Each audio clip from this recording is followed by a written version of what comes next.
क्योंकि Russia nuclear active programme जो है लगातार बढ़ा रहा है। अब टॉर्पीडो लेकर आया है जो अपने आप में गेम चेंजर है। मानो रशिया संदेश दे रहा है अमेरिका को कि अब हम नहीं छोड़ेंगे, हमको तुम धमका नहीं पाओगे। और ये रेस न्यूक्लियर वॉर की क्या दुनिया को तबाही की तरफ भेजेगी? क्योंकि डोनाल्ड ट्रंप खुद कह रहे हैं कि अब आप दोबारा से परमाणु परीक्षण शुरू कीजिए। और फिलहाल रशिया जो है वो परमाणु परीक्षण की रेस में अमेरिका से कहीं ज्यादा आगे। जहां अमेरिका के पास 3700 परमाणु हथियार है तो रशिया के पास 4300 से ज्यादा।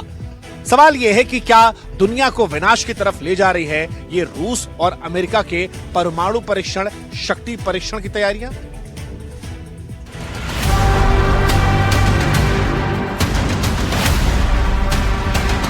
रूस की दुनिया को non stop nuclear war,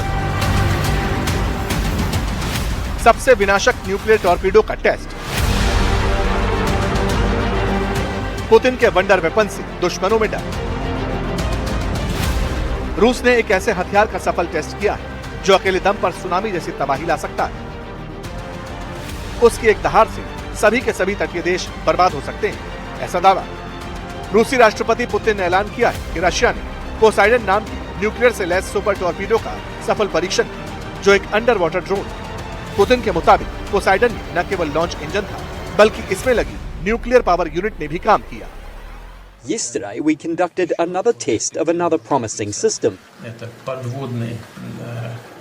This is the Poseidon unmanned underwater vehicle, also with a nuclear propulsion system. For the first time, we succeeded not only in launching it from a submarine using its booster motor, but also in igniting the nuclear propulsion system, which the vehicle used for a certain period of time. This is a tremendous success. Putin ने मंगलवार को Ukraine युद्ध में घायल सैनिकों से मुलाकात के दौरान ये जानकारी दी। कहा कि दुनिया में ऐसा कोई दूसरा हथियार नहीं। पोसाइडन को लेकर पुतिन का यह भी दावा है कि इसकी ताकत रूस के बड़े इंटरकॉन्टिनेंटल मिसाइल सरमट से भी ज्यादा है। The Poseidon's power significantly exceeds that of even our most advanced intercontinental range missile, the Sarmat. There is no missile like the Sarmat in the world. It's not yet deployed in Russia, but it will be soon. But the Poseidon is significantly more powerful than the Sarmat. Furthermore, the speed and depth of this unmanned aerial vehicle are unmatched in the world. Poseidon की खासियत ये है कि इसके अंदर खुद की nuclear fuel unit लगी, जिसकी वजह से फ्यूल भरने की जरूरत नहीं पड़ती, जिससे इसकी रेंज अनलिमिटेड हो जाती है। पोसाइडन कितनी विनाशकारी है वो इस बात से समझ लीजिए कि इसके विस्फोट से 500 मीटर तक ऊंची रेडियोधर्मी लहरें उठ सकती हैं, जो तटीय शहरों को समुद्र में डुबा देंगी और सदियों तक रेडिएशन फैलाएंगी। परमाणु इंजन के कारण इसकी रेंज लगभग असीमित है। ये महासागरों को पार कर किसी भी महाद्वीप तक पहुंच सकता है। पोसाइडन पानी के अंदर करीब 185 किलोमीटर प्रति घंटे की रफ्तार से चल सकता है और 3000 फीट की गहराई तक जा सकता है, जहां ज्यादातर सोनार सिस्टम और मिसाइलें नहीं पहुंच पाती। पोसाइडन में 2 से 100 मेगाटन तक का परमाणु वॉरहेड लगाया जा सकता है। इसे रूस की खास परमाणु पनडुब्बियों जैसे K329 बेलगोरोड से लॉन्च किया जाता है।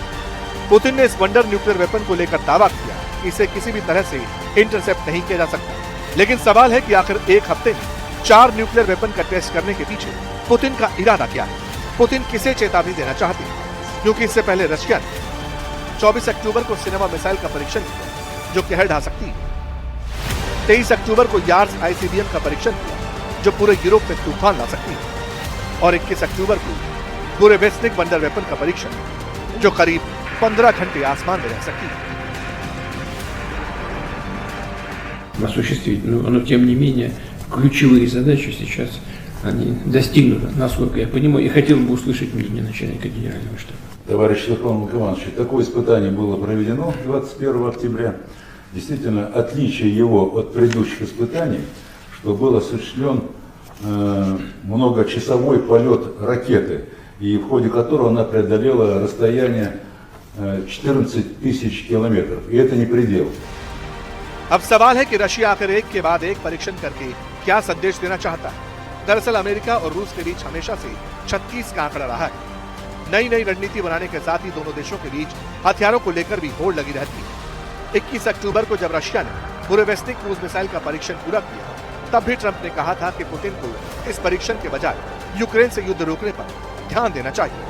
और अब खबर है कि अमेरिकी राष्ट्रपति डोनाल्ड ट्रंप परमाणु पॉलिसी में बड़ा बदलाव करते हुए पेंटागन को फौरन न्यूक्लियर हथियारों के परीक्षण शुरू करने का आदेश दिया।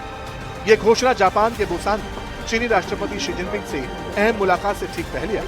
ट्रंप को डर है कि अगले 5 सालों में कहीं न्यूक्लियर हथियारों के मामले में रूस और चीन अमेरिका को पीछे न छोड़ दे। यही वजह है कि अमेरिका अब 1992 के बाद पहली बार न्यूक्लियर टेस्टिंग को फिर से शुरू करेगा।